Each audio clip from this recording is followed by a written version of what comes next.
One. Hello. Next one. Share. Share means funds provided by the owner into a business are regarded as capital. Capital of the business depends upon from the business organization. What is that? Business organization. Funds ని ఎవరైతే funds ని కనుక business లో వాళ్ళు ఎవరైతే funds ని కనుక business లో రన్ చేస్తున్నారో ఎవరైతే ప్రొవైడ్ చేశారో వాళ్ళను దాన్ని ఏమంటామండి మనము క్యాపిటల్ అని అంటాం. ఓకే, క్యాపిటల్ అంటే మూలధనం అన్నమాట. Capital of the business depending upon the form of business organization. ఆ యొక్క క్యాపిటల్ మూలధనం అనేది ఏ బిజినెస్ కి అయినా కూడా చాలా యూజ్ఫుల్ గా ఉంటుంది, అలాగే ఆ బిజినెస్ కి అది ఆధారపడి ఉంటుంది అనమాట. దాన్ని మనం ఇక్కడ క్యాపిటల్ అంటున్నాం. Okay, next one meaning of shares. Shares meaning the capital of A company is divided into a number of equal units. Number of equal units. Each unit is called a share. Each unit is called share. Number of units ni ganaka company manaki shares ni provide చేసినప్పుడు అంటే కంపెనీలో ఉన్న capital ని చిన్న చిన్న units కింద చిన్న చిన్న పార్ట్స్ కింద డివైడ్ చేస్తుంది.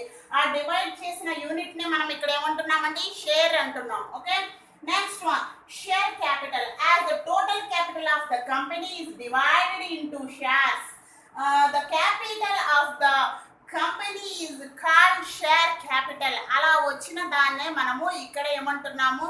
చిన్న చిన్న క్యాపిటల్ ని అంటే మూలధనాన్ని చిన్న చిన్న యూనిట్స్ కింద డివైడ్ చేసినప్పుడు ఆ యొక్క యూనిట్ ని మనం ఇక్కడ ఏమంటున్నామండి? షేర్ అంటున్నాం. షేర్, ఆ షేర్ క్యాపిటల్ అంటే ఏంటి? ఆ మూలధనంలో వచ్చిన కంపెనీలో వచ్చిన చిన్న చిన్న పార్ట్స్ ని షేర్ క్యాపిటల్ అని అంటున్నాం. షేర్స్ 3 టైప్స్ ఆఫ్ షేర్స్ ఉంటాయి. మెయిన్లీ మనకి 2 types important. Prefer shares, equity shares, ఈ రెండు కూడా ఇంపార్టెంట్. అలాగే దీంతో పాటుగా డిఫర్ షేర్స్ అని ఉంటాయి. సో అదంత ఇంపార్టెంట్ కాదు, ఈ రెండు మనకి చాలా ఇంపార్టెంట్ అనమాట. Prefer shares and equity shares. Okay, చూద్దాం ఒకసారి. Next one is the valuation of shares. Valuation of shares. Look at this. When shares of one class are to be converted into shares of another classes. One share. Second one, when shareholders want to take loan from financial institutions against the security of shares held by him. And third one is when shares are to be transferred, bought or sold.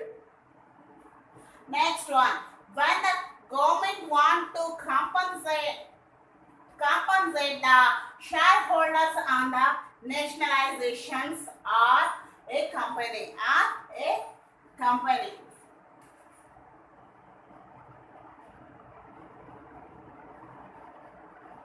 Okay, next one. Fifth one is what? Whenever there is a death of a shareholder and the distributions of shares held by among the legal higher office.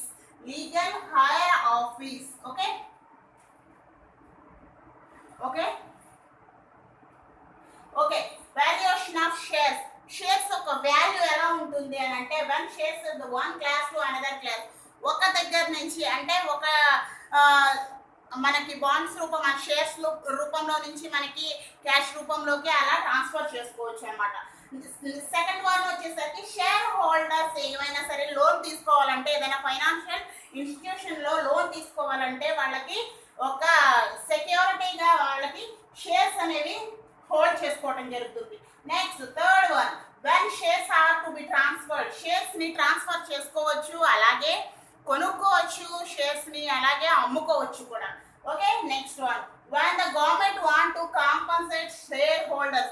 Share holders కనుక ఏదైనా సరే ఇబ్బంది వచ్చినప్పుడు, ఏదైనా problem వచ్చినప్పుడు government తరపు నుంచి వాళ్ళకి కాంపన్సేషన్ రూపంలో బెనిఫిట్స్ అనేవి పొందుతారు. అది కంపెనీ నుంచి కావచ్చు, అలాగే నేషనలైజ్డ్ అంటే జాతీయంగా మనకి ఒక కంపెనీ పెద్ద పెద్ద షేర్ హోల్డర్స్ దగ్గర నుంచి కావచ్చు, వాళ్ళు కాంపన్సేట్ అనేది పొందుతూ ఉంటారు అన్నమాట. Next one whenever there is a death of shareholders.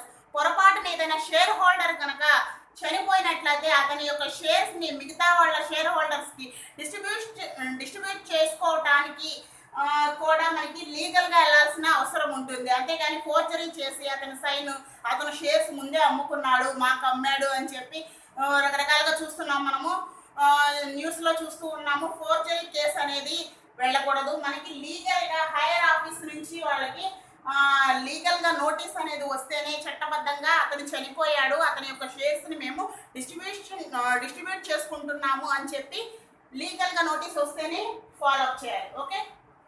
Okay understood. Next one చూద్దాం. Next one, methods of valuation of shares. Net asset method. Net asset method is also known as asset banking, intrinsic value and breakup value method. Okay, procedures. మనకి procedure ఎలాగో చూద్దాము. Procedure, valuation of shares, ascertainment of liability and determination of number of shares. ఇలా మనకి methods అనేవి కూడా ఉంటాయి. షేర్స్లో మనకి different types of methods. Net అసెట్ని మనము ఏమంటున్నామంటే అసెట్ బ్యాంకింగ్ అనొచ్చు. అలాగే అప్పటికప్పుడుగా మనకి మనీ రూపంలో, క్యాష్ రూపంలో కూడా ట్రాన్స్ఫర్ చేసుకోవచ్చు ఈ యొక్క షేర్స్ని. అలాగే ప్రొసీజర్ ఏంటండి, valuation of shares and ascertainment of లయబిలిటీతో పాటు మనకి డిటర్మినేషన్ ఆఫ్ నెంబర్ ఆఫ్ షేర్స్ను కూడా మనకి మెథడ్స్ ఆఫ్ వాల్యుయేషన్ ఆఫ్ షేర్లో మనకి వస్తుంది.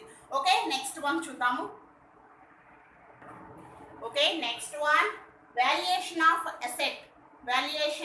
అసెట్.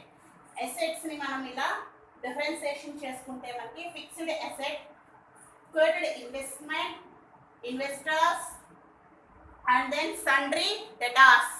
ఓకే, ఫిక్స్డ్ అసెట్లో మనకి మార్కెట్ వాల్యూ, అలాగే మనకి book value, adequate book value అనేసి మనకి ఫిక్స్డ్ అసెట్లో మనకి మార్కెట్ వాల్యూ అనేది ఉంటుంది. Next one, quoted investment. దీంట్లో మనకి మార్కెట్ వాల్యూ అనేది మనకి తెలుస్తుంది. అలాగే ఇన్వెస్టర్స్,